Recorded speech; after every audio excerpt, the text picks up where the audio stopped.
This is Think Out Loud on OPB. I'm Jeff Norcross. Next month in Seattle, there's a gathering of people from around the Northwest that speak a certain language. You may have not heard it in your life, but you probably have heard of it. And you may not understand it, but you might kind of get it. It might sound kind of familiar to you. The language is Esperanto, which was first proposed in the late 19th century by a Polish physician who thought the world needed a language that could be easily learned and just might unite all of humanity under a common tongue. The Northwest Regional Esperanto Conference is holding its 45th anniversary gathering in Seattle next month. We have 3 Esperanto speakers from Oregon on the show today: Izaak Zawyrucha-Moore, Alaine Warfield, and Bruce Sherwood. Join me now. Welcome to all of you to Think Out Loud. It's great to have you. Yes, great for you inviting us. Danke, yes. Danke? That's thank you? Danke, yeah. Oh, excellent. So if you could indulge me a little bit, just so we can get the language in our ears before we start talking about it, would the 3 of you just kind of talk to each other? Saluton, Alaine kai Bruce. Saluton.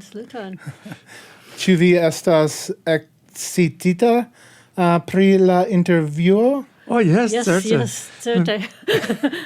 Mi ĝojas ke lastatempe oni parolas pri Esperanto. Tio estas bona afero. Yes. I think I got what was going on there. I think you were asking them if they were ready for the interview, if they were doing okay. Yeah, if they're excited for it, yeah. Okay. Excited. Well, that's kind of my point, is that I don't speak Esperanto, but I just kind of feel it. It feels familiar to me. So, Bruce, why don't I start with you? How would you describe to somebody what Esperanto is? Well, I think it's a very interesting language. Zamenhof, the creator, had a really good idea. In the European languages in general, to be fully fluent and expressive requires a very large vocabulary. But Zamenhof created something different. It's a language where, with a very relatively small vocabulary, you can nevertheless be very expressive. And the secret to this is that from a small number of root words, you can assemble words that are made up of these elements. It's sort of like, think of the periodic table of the elements. There's 100 of these elements, and how many chemicals can you make from those 100? Well, Esperanto is like that. There's an estimate that between knowing somewhere between 500 and 1,000 words or elements that you can put together in various ways is sufficient. And I don't know of any other language that's quite like that. Well, how by comparison to how many words are in English? Yeah, exactly. Millions, yeah. Like millions? Yeah. Okay. What was the idea that Ludwig Zamenhof had when he came up with this? Well, he was growing up in Białystok, Poland, which at the time was part of the Russian Empire. And in that town, there were speakers of Russian, Yiddish, Polish, German, probably missing some, and there was tension among the various groups. And Zamenhof, as a kid, was uncomfortable with that and thought maybe if there were a universal language easily learned, these people could talk to each other and get to know each other better. And that was what motivated him. And he did a good job. Yeah, sure. Mm-hmm. Izaak, how about you? When did you first get exposed to this language and made you think I should speak it? Actually, from my father, he was a speaker. He passed away when I was 9 years old, and my mother didn't speak it, so I didn't get like a full being raised in it kind of experience. But I found his books, and I thought it would be interesting. I like languages. And then I found the community, and that's the best part of it. So, what was it like learning the language? How hard was it for you? It's pretty easy, actually. It's not without its challenges as any language, but one can become fluent in it much faster than if you're trying to say French or German or something like that. So, yeah. Yeah, and for many other languages, being immersed in it is a really important thing. Right. How do you immerse yourself in Esperanto with the speakers so dispersed around the world? That's why we have the conferences like we're having in Seattle. Sure. We had a U.S. national conference in Cleveland this past summer that I attended. I spent 2 weeks speaking only Esperanto, and it kind of starts to get into your head once you're speaking it that long. There's also an active online community. People do voice chats over Zoom, things like that. And we have a local club. Yeah, and we have a local club. Alaine, when were you first exposed? Well, I was first exposed 40 years ago at the University of Illinois. My physics professor had taught his children from birth to speak Esperanto. And I didn't really do anything about it until 9/11, at which point it seemed like everyone was afraid of foreign people, and there was so much fear and anxiety about the other. And this was my small way of bringing a little bit more peace to the world, that I wanted to find out about other cultures directly from the people and directly from the literature. And when you say you learned from your physics professor, Yes, and the funny thing was, 40 years later, I was at a conference in North Carolina with members from Canada and the U.S., and somebody else asked me, "Oh, you're from Portland. Do you know Bruce Sherwood?" I said, "Yes, I know who he is, but why are you asking?" It's like, he lives in Portland.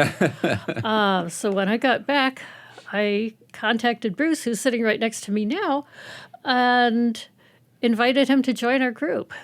So it was a very closed circle, but that's kind of how the Esperanto community works. We're relatively small, but we're close, and many people know each other. Yeah. truly is a small world. Yeah. What is your understanding of what Esperanto was supposed to achieve? Well, I think that it's, Zamenhof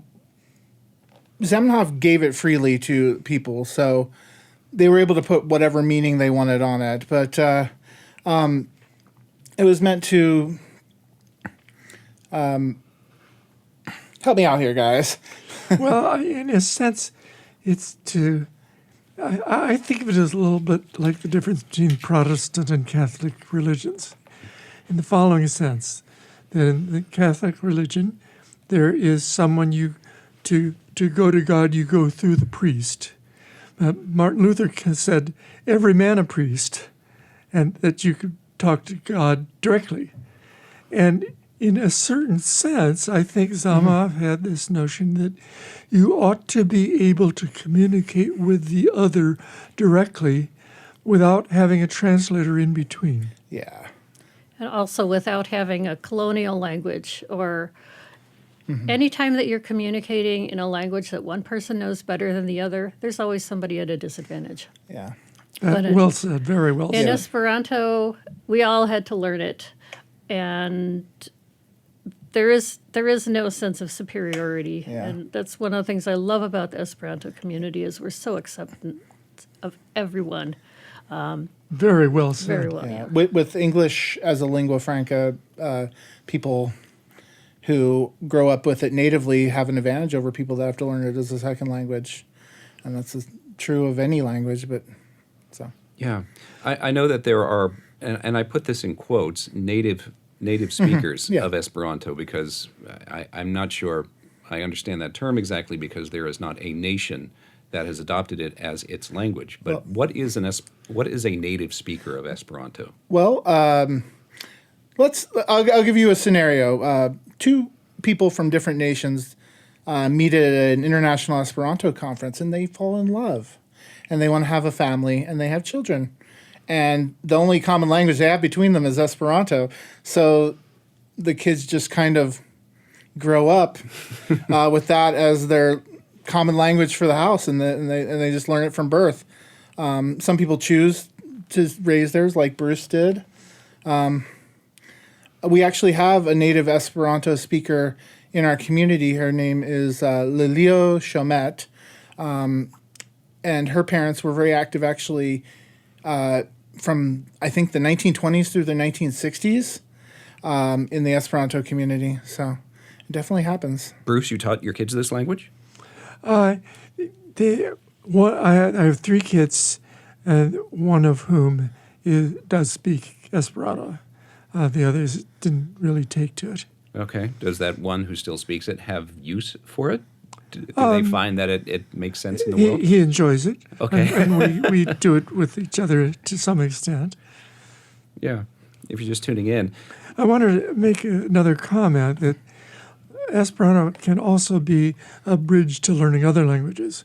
So I learned Esperanto first, and it was enormous help that when I spent a year on a Fulbright in Italy in physics at Padova, I learned to speak Italian, and a little bit when I came back to the U.S., I learned to speak Spanish, and I can also read French and Portuguese, and all of this is founded on the boost that learning Esperanto gave me, because it was so clear and simple, and it gave me an introduction that really paid off. Yeah, well, it's interesting. Just listening to you talk earlier, I heard words that just sort of landed because I understand other languages on some level. And in fact, Izaak, a great example of this is the word for thank you, which is Dankon. Dankon. How is it by accident that is so close to the German Danke? No. Zamenhof used a lot of sources from European languages, primarily Latin and French, but there's some German, Russian, Polish. In English. And English, yeah. Yeah. Do you know how he decided what languages he would pull from and in deciding the new words? I think he just picked words that he liked. He knew a very large number of languages. He did. Yeah, okay. Well, as good a reason as any. If you're just tuning in, we're talking with 3 Esperanto speakers who live in Oregon. Alaine Warfield, Bruce Sherwood, and Izaak Zawyrucha-Moore have joined me here in the studio. Alaine, you mentioned the online community that you have tapped into. Can you talk about advances in technology and what they have meant for this language? Well, when I first learned Esperanto 20 years ago, I learned from books. And I didn't speak Esperanto. I didn't know anybody except we did have a small local club. Now, I could pretty much talk to anyone 24 hours a day. I was in a call Sunday with people from Spain, France, the U.S., Italy, Russia, I think. So it's allowed us to instantaneously get together as often as we want. We can have study groups. I co-hosted something about cats about a month ago. What's the Esperanto word for cat? Kato. Kato, of course. So, yeah.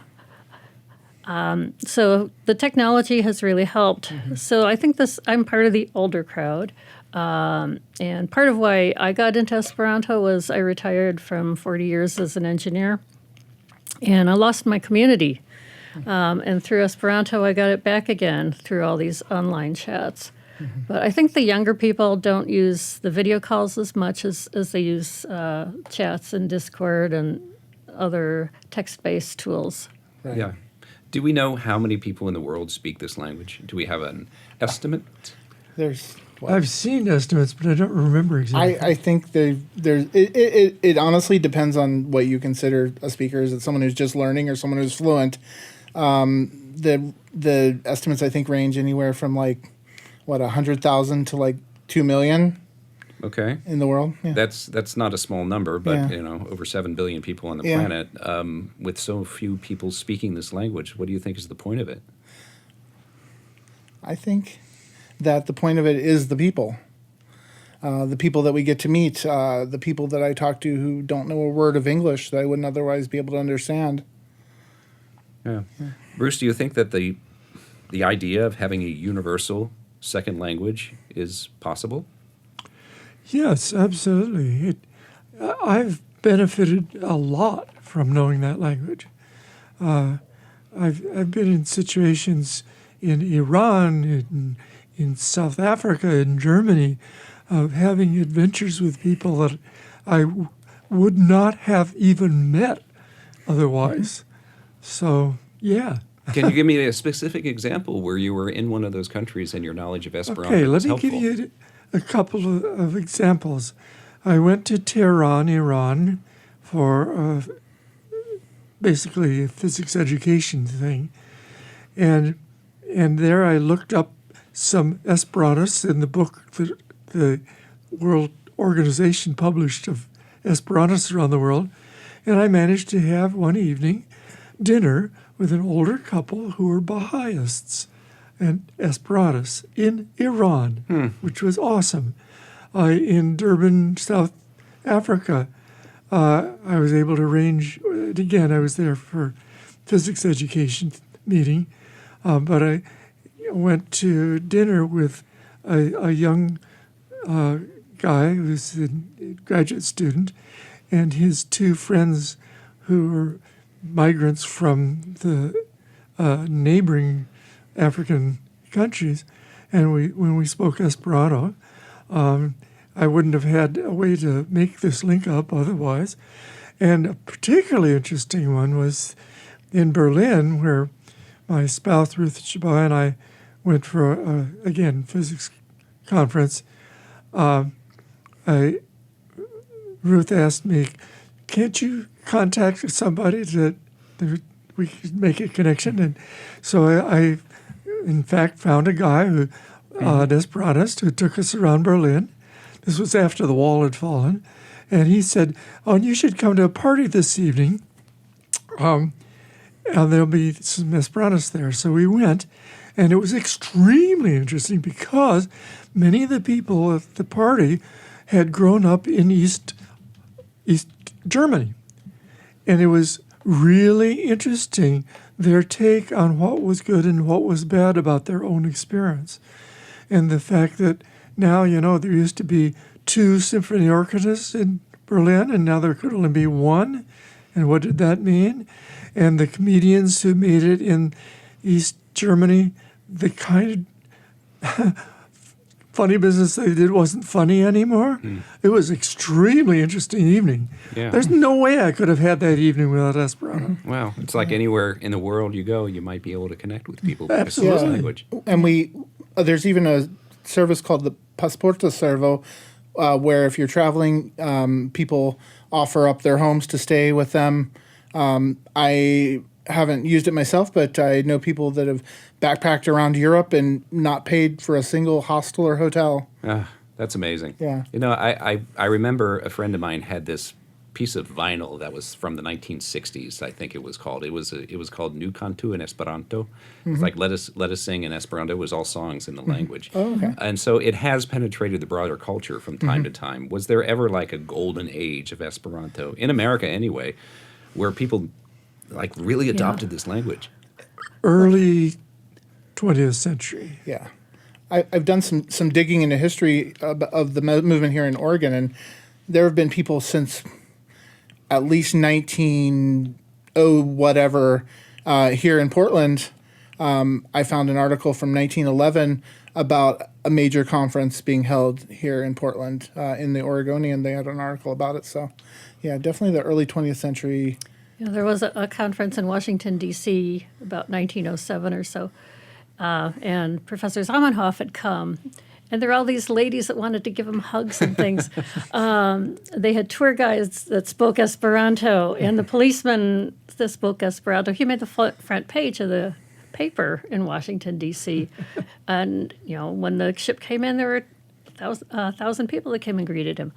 So it was pretty big back then. And in fact, the League of Nations seriously considered pushing Esperanto, but the French consul said that there is already an international language and it is French, and he killed it. But there really was widespread interest, especially in Europe, but also interesting in China and Japan at that time. Yeah, and there's still, hundreds of people in the United States that speak Esperanto.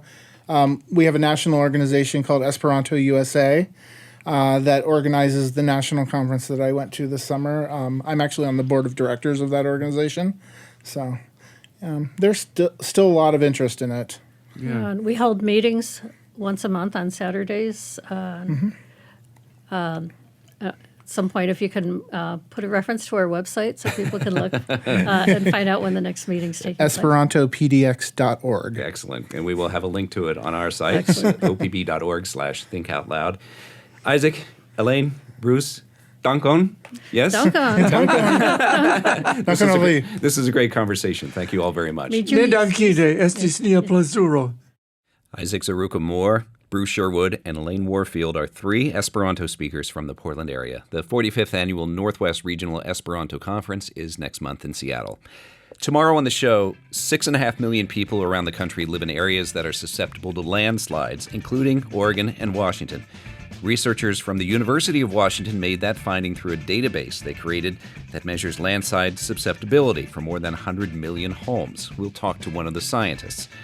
Our production staff includes Malia Foss, Rolly Hernandez, Gemma DiCarlo, senior producer Allison Frost, and managing producer Shiraz Sadiq. Idrissa Guy is our intern for the summer. Nalene Silva and Layla Isbell engineer the show from the Gert Boyle studio. Our technical director is Stephen Cray, and our executive producer is Sage Van Wing. If you don't want to miss any of our shows, listen wherever you get your podcasts. The nightly rebroadcast is at 8. Thank you for listening to Think Out Loud on OPB and KLCC. I'm Jeff Norcross. Think Out Loud is supported by Steve and Jan Oliva, the Rose E. Tucker Charitable Trust, Michael, Kristen, Andrew Kern, and Anna Sanford, the Jackson Foundation, and the Kevin and Amy Constam Family Fund.